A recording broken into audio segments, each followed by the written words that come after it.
Tardes, bienvenidos a la segunda clase del proceso laboral, ¿sí?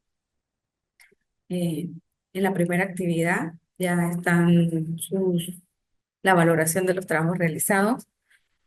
Conocimos cómo funciona la jurisdicción laboral. En este caso, la mayoría hizo referencia al Estado Táchira. Se hablaron de los diferentes tribunales que existen, los tribunales de sustanciación, mediación y ejecución, los tribunales de juicio y el Tribunal Superior. Se dio un paseo por los principios también de la Ley Orgánica Procesal del Trabajo. Son los principios procesales que rigen el proceso laboral en la jurisdicción laboral, los tribunales de competencia laboral, y comenzamos a relacionarnos con la Ley Orgánica Procesal del Trabajo, ¿sí? Les recuerdo que la Ley Orgánica Procesal del Trabajo es como la Biblia en, en la Iglesia Católica. Es el equivalente al Código de Procedimiento Civil para los casos civiles, y en nuestro caso es la Ley Orgánica Procesal del Trabajo. Esta Ley Orgánica Procesal del Trabajo, la vigente, es del 2006. Esta ley es la que todos tienen que tener a la mano al momento de revisar, leer, estudiar o hacer las actividades valorativas de esta unidad. Todos tienen que tenerla a la mano porque todo está referido al articulado de esa ley. Es también bien importante que la descarguen, que la verifiquen, que esté publicado en Gaceta y que corresponda a Venezuela, ya que con otros grupos, pues bueno, lamentablemente pues se ha dado la situación de que agarran el fundamento legal de otro país o el incorrecto y desarrollan unas actividades que no son valoradas porque el fundamento no fue el señalado, ¿sí? Entonces, bien, vamos a repasar lo que son los principios generales del proceso laboral. Estos están establecidos en la Ley Orgánica Procesal del Trabajo, en los primeros articulados, en el capítulo 1. Entre los principios que rigen el proceso laboral tenemos la autonomía del juez para dirigir el proceso, su imparcialidad, que es parte de su objetividad, que debe regir en la jurisdicción laboral. Tenemos otro principio muy importante que es el principio de la oralidad. Recordemos que el proceso laboral es oral a partir del 2006, 2005, 2006, que se empezó a hacer ese cambio procesal con el fin de hacer un proceso más efectivo y digamos que liberar al tribunal de una situación que existía de retardo procesal. Otro principio general que rige el proceso es la inmediación, que es la posibilidad que tiene el juez de estar y liderar todos los actos y procesos. Desde el principio de inmediación también se le permite la concentración, que es el principio de revisar el cumplimiento de todas las fases del proceso y que se den de la manera tal y como está establecido en la Ley Orgánica Procesal del Trabajo. Y el principio de publicidad establece que todos los actos de tribunales laborales son públicos, es decir, se puede ir a la audiencia de juicio y se pueden consultar los expedientes. Por supuesto que en el marco de la publicidad hay algunos actos como las audiencias de mediación que son privadas de las partes, así se establece. Pero la publicidad implica es eso, de la revisión del expediente, el acceso al expediente y el acceso a las audiencias de juicio y de superior.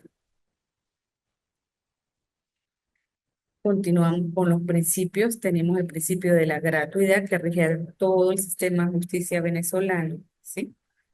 Entonces, el principio de la abreviación, que es muy tomado en esta nueva ley, porque los lazos son más cortos, ¿sí? Se hace que el proceso sea más corto, y por tanto, pues sea más efectivo. Otro principio es el principio de rectoría del juez en el proceso, porque el juez lidera todas y cada una de las fases del proceso. El principio número 9 es un principio muy importante que es el principio de la sana crítica al valorar las pruebas. Este principio de la sana crítica pues es cónsono con los demás principios, porque si el juez tiene la rectoría, tiene la concentración, tiene el acceso directo y el liderazgo en el proceso, le permite valorar toda la integridad de lo que está pasando de una manera sana, crítica y objetiva. Otro principio es la equidad de las partes en cuanto a los derechos y el proceso. Hay una equidad o igualdad en principio tanto para la parte demandante como para la parte demandada, sin ningún tipo de ventajismo procesal. La uniformidad procesal implica todo ese proceso de gestión oral y registro escrito que se lleva en el expediente, sea de manera uniforme, constante, concisa y consona con lo establecido en la Ley Orgánica Procesal del Trabajo. Bien, esta Ley Orgánica Procesal del Trabajo establece varios procedimientos. En esta clase de hoy vamos a ver el procedimiento de primera instancia, que es el procedimiento que se da en la fase de sustanciación, mediación y en la fase pues, de sustanciación, pero con el juez de sustanciación, mediación y ejecución. Entonces, antes de empezar, le voy a explicar a grosso modo el proceso general, ¿sí?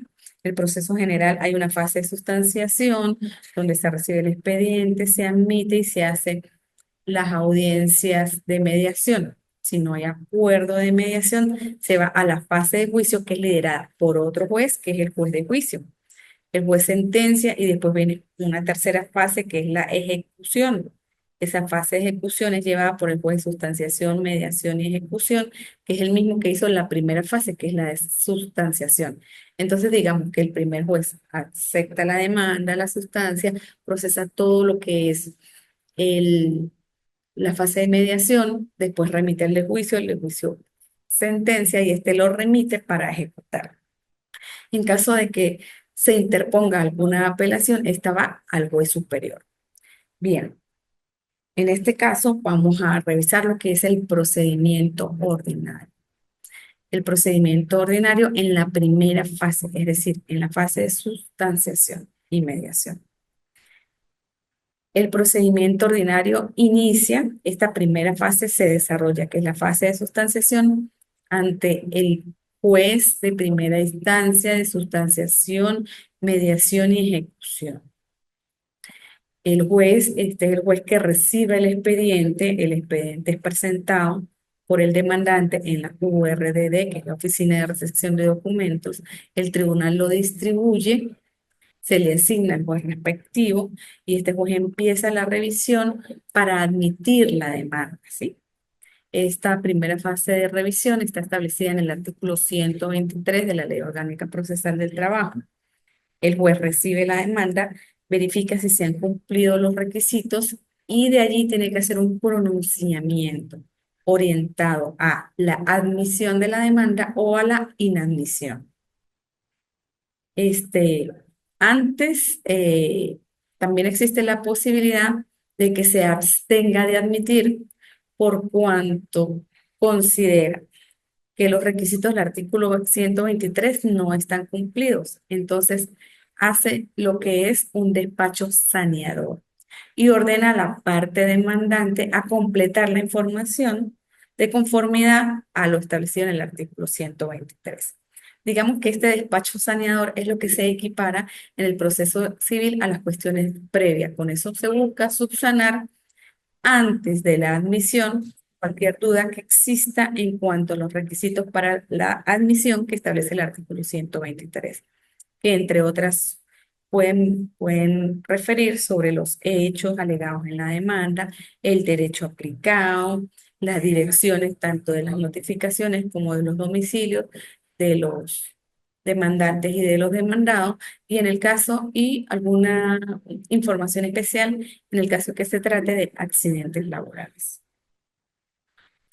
Si hay admisión, continúa el proceso, se inicia el proceso que se corresponde y si hay inadmisión, porque porque el juez considera que no se cumplen los requisitos del artículo 123, la parte demandante tiene derecho a apelar ante el superior respectivo sobre la sentencia interlocutoria que declara la inadmisibilidad de la demanda.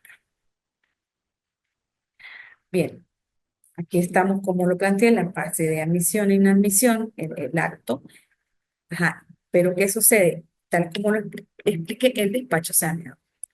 El despacho saneador, como ya dije, se equipara es esa oportunidad que se da para subsanar la falta de información o la ausencia de información del nivel de la demanda con respecto a los requisitos de hecho y de derecho y los establecidos en el artículo 123. Este despacho pues, es el que se equipara a las cuestiones previas del Código de Procedimiento Civil. Entonces, ¿qué sucede? Una vez que el juez ordena el despacho saneador, en la parte demandante tiene 2 días después de su notificación para presentar al tribunal la información requerida. Si él no lo presenta, se declara. Si no presenta al despacho, se declara inadmitido la demanda. Y si se presenta al despacho, pero no cumple con lo solicitado, este, se declara inadmitido con la sanción de perención.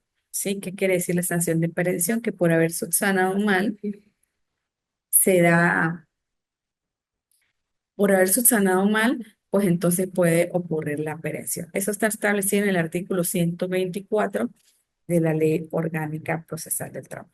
Entonces tenemos el escenario del despacho saneado.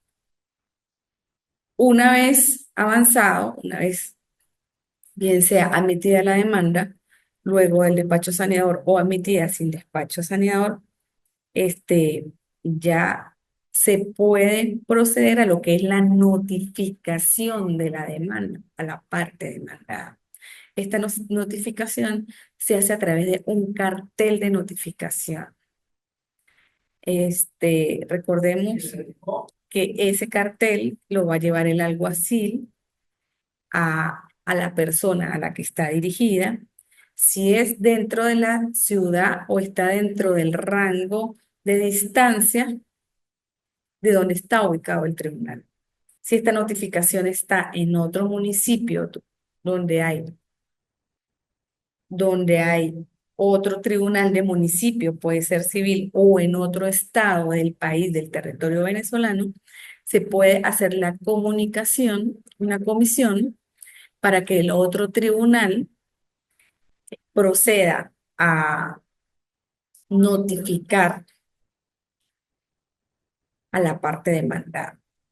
Este proceso de notificación es distinto al proceso de citación del Código de Procedimiento Civil, porque la citación es de carácter personal, ¿no? Y aquí la notificación se corresponde es a un cartel que generalmente este, representa o está dirigido a la entidad de trabajo. Por supuesto que la entidad de trabajo tiene un representante, una persona natural que es representante, pero como la entidad de trabajo tiene una sede, generalmente es un comercio establecido, una oficina, entonces el alguacil va y pone entrega el cartel a cualquier persona que esté allí y pega el cartel en la entrada de la empresa. Con esto se cumplen los dos requisitos que establece la ley para validarse la notificación. Una vez realizada la notificación, bien sea por el alguacil del tribunal o por comisión, se procede a la certificación. La certificación la realiza el secretario del tribunal. ¿Qué quiere decir la certificación? La certificación valida el proceso de notificación. La certificación es ese acto jurídico donde el secretario informa a las partes que la notificación cumple con los requisitos de ley y que a partir de ese momento en que se está certificando de que cumplió con los requisitos de ley, se comienza a contar los días, los 10 días que establece la ley para la comparecencia del demandado. La certificación es un acto jurídico que le da seguridad a ambas partes. ¿sí? ¿Por qué le da seguridad a ambas partes? Porque se pueden dar distintas situaciones. Se puede dar la primera situación, que es en el caso de la comisión y llega la comisión al expediente a partir de cuando se cuentan los 10 días, por ejemplo. Entonces, a partir de la fecha en que notificó el tribunal comisionado, a partir de la fecha en que llegó, a partir de la fecha en que se recibió en la ORD, a partir de la fecha en que se agregó al expediente. Entonces, para evitar todas esas dudas, es a partir de la certificación del secretario. Digamos que este principio tiene sus excepciones. ¿Cuáles son las excepciones?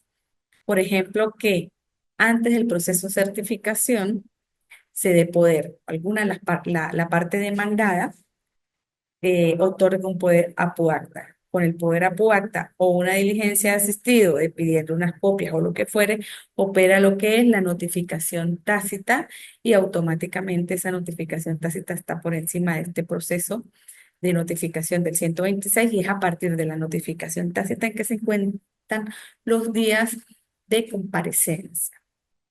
Otro aspecto importante de la certificación o de la fecha de validación de la notificación es a efecto de computar los días de término de distancia. ¿Qué es el término de distancia? El término de distancia son unos días extras que se le dan al demandado cuando la empresa está ubicada fuera de la ciudad, en otro municipio o en otro estado. En este caso se establece en la boleta de notificación esos días extras que se le dan por término de distancia. Y dependiendo de la certificación, hay un método para contar los días de término de distancia y los días de comparecencia. Los días de término de distancia son los primeros que se cuentan y son a días continuos, mientras que los días de lapso de comparecencia son a días hábiles. Entonces, un error en este conteo de lapso de comparecencia o de término de distancia y puede causar consecuencias no deseadas para el demandado o para el demandante. Por cuanto, en el caso de incomparecencia a los actos de la parte demandante se considera desistida la demanda y si por un error de conteo no viene la parte demandada, se procede a sentenciar de manera inmediata. Por tanto, el abogado litigante tiene que ser sumamente responsable con el proceso laboral, porque es un proceso especial que tiene consecuencias jurídicas que se pueden causar daño económico a su representado. Entonces, es muy importante que ustedes compren su Biblia laboral, sus Biblias laborales. Son dos, la Ley Orgánica Procesal del Trabajo y la Ley Orgánica del Trabajo. Bien, vamos a hablar de la fase de mediación una vez que llega el día y fecha para la audiencia de mediación. Se celebra en el despacho del juez. Esta audiencia tiene unas características especiales, es privada y su fin último es promover un acuerdo entre las partes. Si hay un acuerdo entre las partes, el juez sentencia, homologa y se culmina el proceso.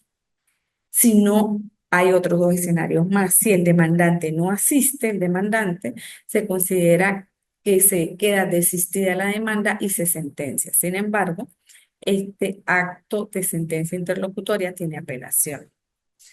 Sentencia interlocutoria con fuerza definitiva. Ahora bien, si el que no existe es la demandada, la, la la parte demandada, ahí pueden suceder dos cosas. Si no asiste a la audiencia inicial, entonces se le considera una admisión de hecho y se procede a sentenciar de manera inmediata. Y si no asiste a una prolongación, por cuanto ya tiene pruebas, porque las pruebas son consignadas en la audiencia inicial, entonces es una admisión relativa y se remite a juicio. Y de esas decisiones interlocutorias con fuerza, una definitiva y con otra, solo con una decisión interlocutoria, son objeto de apelación por el 130 de la Ley Orgánica Procesal del Trabajo.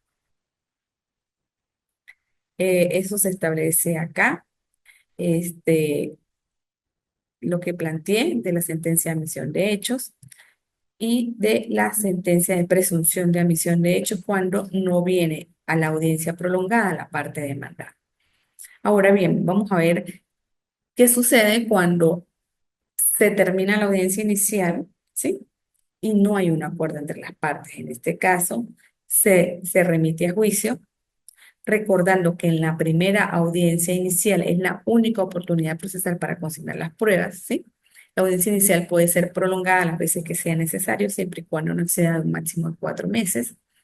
Y esa audiencia inicial, al considerarse terminada por el juez sin posibilidad de arreglo entre las partes o mediación, se remite a juicio.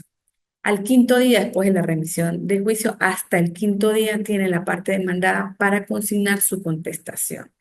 Y después de eso, el tribunal envía al juez de juicio el expediente ya sustanciado, habiendo agregado las respectivas pruebas y la contestación de la demanda.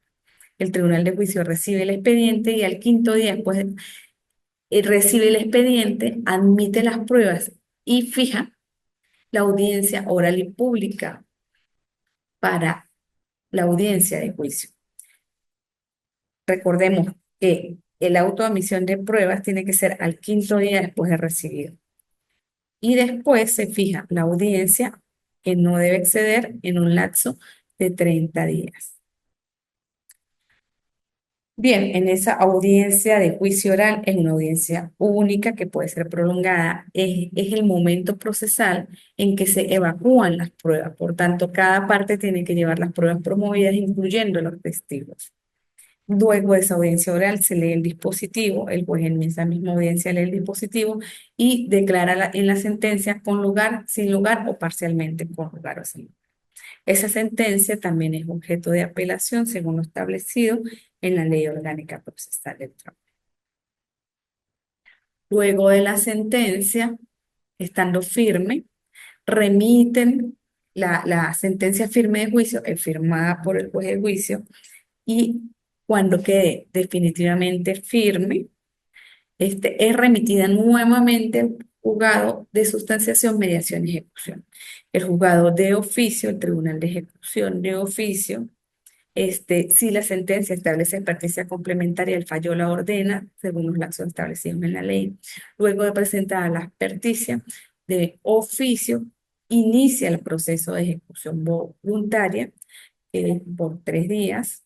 Luego de terminado el proceso de ejecución voluntaria, el juez de oficio sigue impulsando la ejecución forzosa, establece el decreto de ejecución forzosa y espera que la parte gananciosa o el trabajador o la parte demandante solicite día, fecha y hora para cumplir con la ejecución forzosa, dándose así los procesos de embargo ejecutorio que establece la ley para cumplir la sentencia.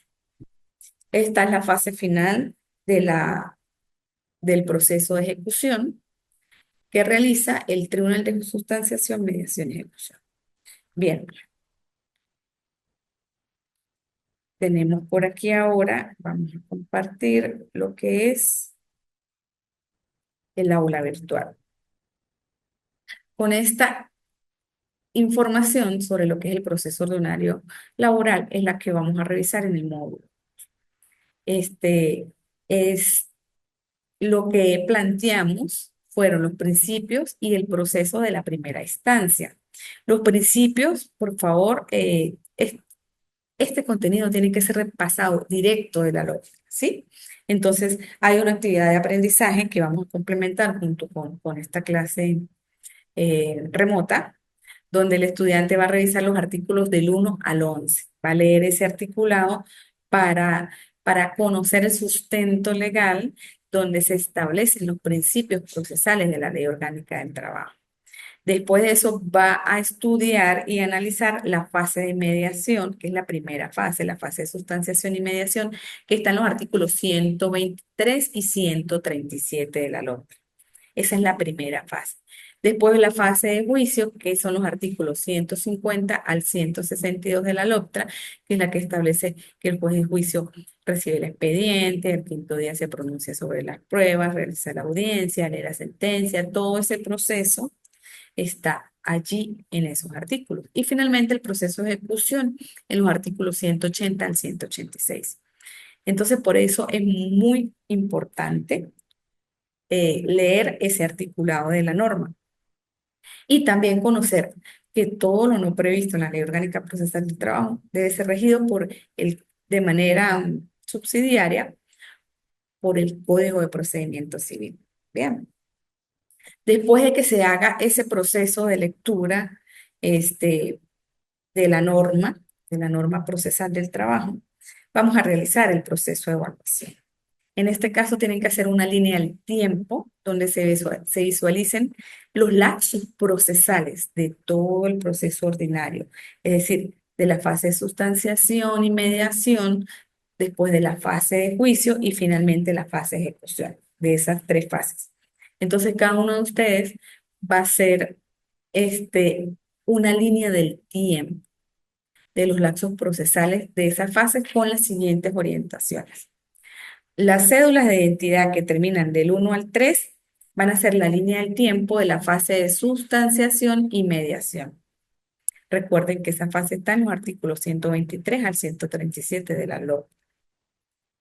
Las cédulas que terminan de 4 al 7 van a ser la línea del tiempo de la fase de juicio. Y las cédulas que terminan en 8, 9 y 0 van a ser la línea del tiempo de la fase de ejecución establecida en los artículos 180 al 186 de la LOA. Bueno, esa fase era hasta el día de ayer, la evaluación. Voy a alargarla hasta el sábado para que los que no han podido realizar complementen con este video la actividad y puedan presentar en PDF y cargarla de manera eh, correcta a la hora virtual. Con eso terminamos la actividad de hoy, la clase remota. Ha sido un placer para mí estar con ustedes el día de hoy. Y si no hay preguntas, pues damos por culminada la actividad.